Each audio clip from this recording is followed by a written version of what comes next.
Happy Fish Finger and Custard Day. Now, the day I'm recording this video here, it is the 2nd of August, so it's very, very late. Actually, Fish Finger and Custard Day is actually on the 3rd of April. Now, if this is all totally blown over your head and you haven't got a clue what I'm talking about, it all stemmed from an episode of Doctor Who. Now, Doctor Who is one of the most longest running sci-fi shows on the BBC. Now, a couple of years ago, they came up with a great idea, and it's a wonderful marketing idea and something that you could be taking action on.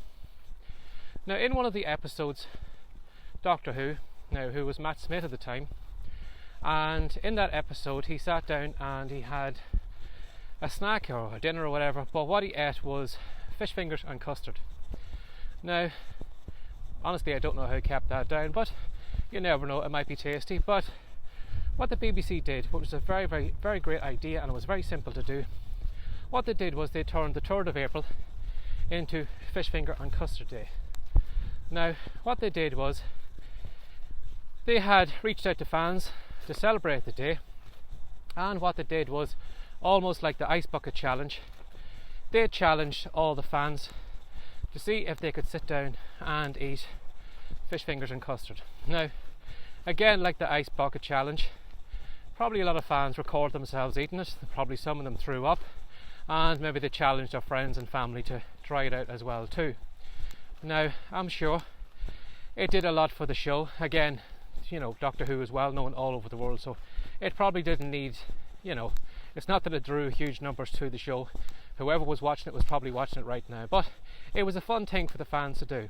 Now, what the BBC also asked them to do was, if they took snaps, photographs, if they took videos, if they would come over to the BBC site and send all that content over there, BBC would put all of that content on their social media platforms. Now, not only did that holiday probably make more people aware of Doctor Who, probably some people actually went back to watch Doctor Who again, but it made people aware of Doctor Who, but it also gave the BBC free publicity.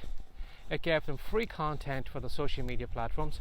I'm sure probably in a couple of days after, Fish Finger and Custard Day, I'm sure they probably had a lot of images for Instagram, they probably had a lot of videos, but they had tons of content on their platform, and they didn't do any of it. It was all the fans who did it. And again too, there was a kind of viral thing to it as well too. As I said, I'd imagine some of these people probably sat down, tried out the fish fingers and custard, and then probably challenged their friends or family to do the same. So it was like ripples in a pond. It was spreading out further and further and further. Now, what has all this got to do with you? Especially maybe if you're not a Doctor Who fan. Now, there's no reason why you can't create your own holiday. The BBC just came up with this thing probably on the spur of the moment, and they had run with it. Now, you could do the exact same yourself.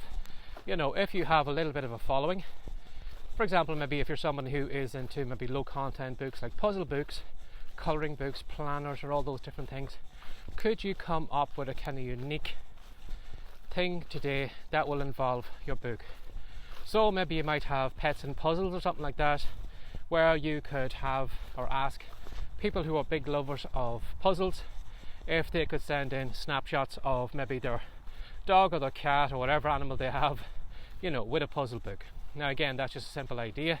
People, if they do want to get involved, can post it, and maybe if you could maybe create a simple hashtag to go with it, for example, maybe pets and puzzles or something like that. So when everybody posts content, with their pet on it, just to add in the hashtag. But what you could do is, again, with some people's permission, if you wanted to use their content, ask them maybe to send it over to you, and then you could put it on your platform, on your social media or whatever. And again, it's a simple thing, it's fun to do. Everyone can get involved, it doesn't cost any money. And, every year you could bring up that, that holiday again. So, like the BBC having the 3rd of April every year, what day of the year could you mark down as Pets and Puzzles Day? And then on the run up to it, I'm sure maybe in the first year it might take a little bit to get some traction going, but if it did get popular after a couple of years, it probably will snowball over time. People, will get more used to it. Again, even if you look at May the 4th, which Disney are cleverly using as Disney Day, or not Disney Day, pardon me, Star Wars Day, they are using that. So every year, May the 4th comes up as a Star Wars holiday, and I'm sure you probably get a lot of people who download the movies, buy the toys, and I'm sure it's making a lot of money for them on the merchandising in the background. And again, it's coming up year after year after year, and the fans, probably on the run up to it, probably get prepared. Maybe they start taking more photographs of themselves in the Star Wars gear or the Star Wars toys, or maybe old kind of childhood memories playing along with their toys. But they are doing all the work. So again, could you come up with something for your niche? Again, even if you're into fiction, could you do some kind of thriller holiday where everybody celebrates thrill books or horror books or something like that, but kind of, put a spin on it, make it unique, make it memorable, and if you need maybe a little bit of extra traction at the start, maybe reach out to some news websites, maybe get some press releases written. Go over to maybe a website like Fiverr.com. There are people over there who will write press releases for you, and you can get people then who can send out that press releases to all the news and media websites. So again, make as many people aware of it as you can, and then every year you can use that to promote your business, to promote yourself, to get free content created by your fans, and again, like that kind of rippling in the water that the Fish Fingers and Custard had, as more and more people were drawn into it, you're going to get in front of a larger audience.